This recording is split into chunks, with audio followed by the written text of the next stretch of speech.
everybody. This is a quick video and I had to do it very quickly before she ran away.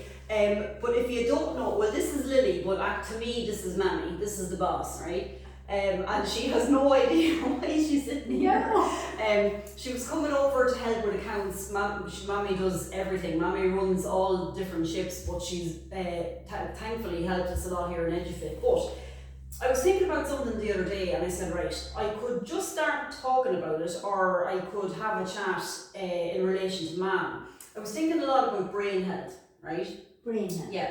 So you, over the last while, sometimes we might have a little conversation about brain health, or we might at least think of it, because of course Granny, my lovely Granny, Mammy's lovely Mam, the real boss of everybody, ended up with dementia in the last few years. And of course you and your brilliant sisters minded Granny, as so many people do all over Ireland, cared for her 24/7 for the last few years. Now we were lucky because she was hilarious and like she was great and she happily navigated her way through it. And of course our personality is to kind of laugh more than anything else. And what but it was still like for obvious reasons. It's a concern. You might be thinking, to protect your own brain health. Yeah.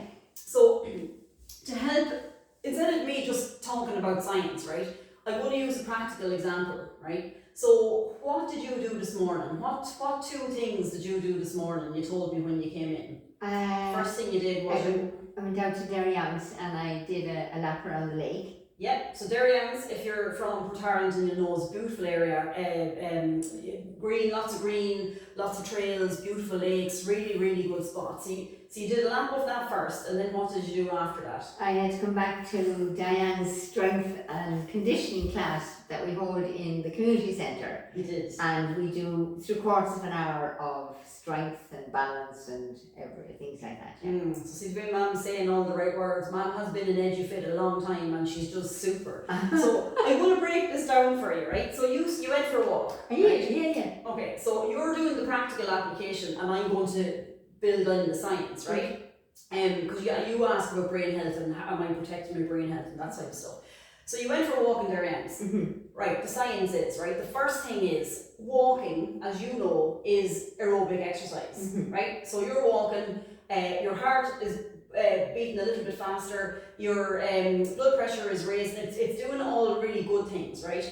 And so what's happening when you're walking is you're getting, just in specific to the brain now, not everything else, but you have increased blood flow to the brain, right? You have increased oxygen, nutrients, really, really great stuff going to the brain. Now, of course, that's happening all over the body, but just to give an example, some of the things that happen when we're aging, right, is our blood vessels can get stiff and restricted, right? And so instead of doing this, instead of going in and out with each heartbeat as they should, if you're not training or moving, they get stiff and restricted. Right, and that can cause things like high blood pressure and stuff, which is really bad for brain health, right? So you, because you're active, you're very active and you do your walking, this is happening all of the time with your lovely blood vessels, your heart is strong, it's pumping oxygen, nutrients, it's doing all of these great things that are very protective of your brain, right? So sitting in a chair and doing nothing is not protective of your brain, right? So that's the first thing. Aerobic exercise, absolutely brilliant.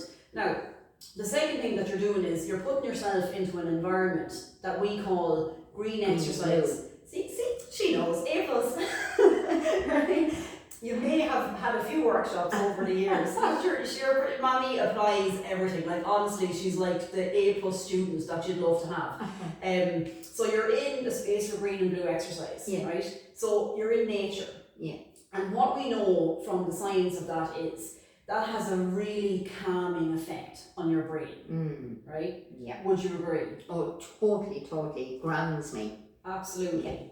So sometimes if we're under pressure and running around and chasing our tail and that type of stuff, what do we often say to each other we need to do? Get out and move. Get out and move, and specifically get out into nature. Oh, into nature, for sure. So without knowing anything about science, those environments calm us down. They calm down the stress hormones, the stress response. They clear the fog. We come back with better mental clarity. You think you put the words right? Yeah, for sure, and that's without reading the science papers. But it's it also shifts your physiology. So you're producing hormones that are better for happiness, kind of anti-depression, anti-anxiety, that type of stuff. We have a lot of research to show that it helps with memory, with brain, with processing of information. Lots of stuff that's really, really, really good for brain health. So just being in the environment is great, and having beautiful dairyans, and fair play to everyone who has gotten into that stage. We've lakes, we have everything. It's a piece of magic. So the green and blue spaces and the walking that you're doing are very, very, very good for protecting your brain, right? Yeah. But then of course you go to class, right? So mom has a number of jobs in Edufit. One of them is she's the welcome committee, right? When people come in. Oh yes, I take the money. And you take, she's a chief financial officer too.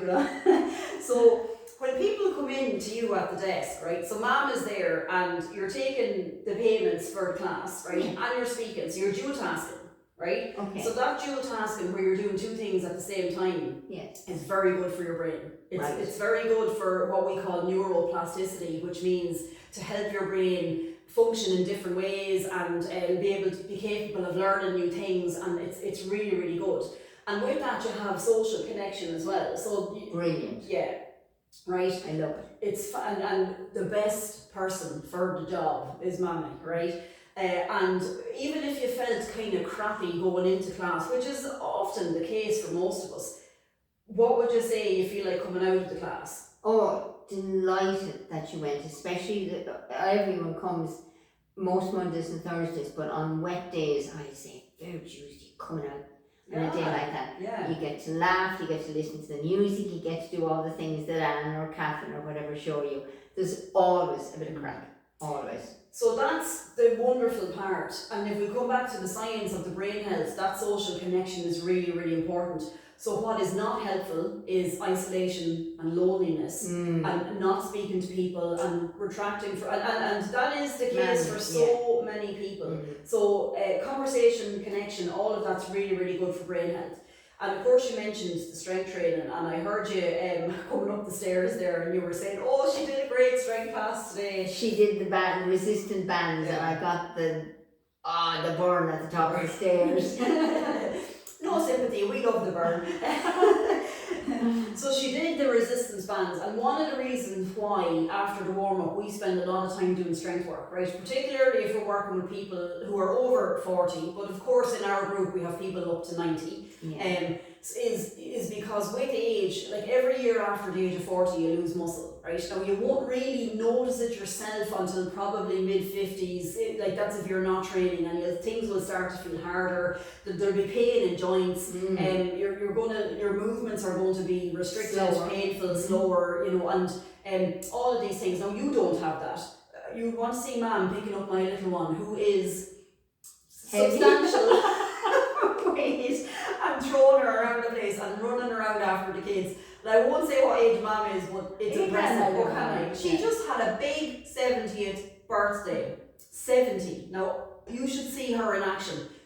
This is my life goal, right? It's great. It's wonderful to be able to see all of this happening over the years, and for you to help us in Edufit as well. But the strength training in particular stops the muscle loss, right? Now there's a million benefits to that, that's another talk, but specifically for brain, people who lose a lot of muscle in the extremities, so when you lose that muscle strength and that function and you have a lot of atrophy or sarcopenia and things that we talk about, that is very highly linked to poor cognitive health, right? It's very highly linked to Alzheimer's, dementia, and lots of other conditions as well. So muscle is really, really important. So that's one of the reasons why we do a lot of strength training. So at the risk of this turning into a 40-minute lecture, what I'm saying is, mom comes into me and she says, oh, I did a walk this morning and then I did the exercise class, which is brilliant, amazing. And me as a scientist, I'm like instantly thinking of all of the benefits. But today I wanted to make just a specific comment on what you're doing for your brain. Because we do talk a lot about muscle and strength and function and that type of stuff. But to answer your question, am I doing things that support my brain health and my brain function and prevent cognitive decline? What do you think now? Oh, for sure. I couldn't even imagine 20 years ago that I'd be doing something like this. It wasn't. But when you have a daughter that pushes you and says you need to do such and such thing, if she doesn't kill me before I reach more, you just do it. I love what she's doing, it makes sense, and yeah, I can see Mum how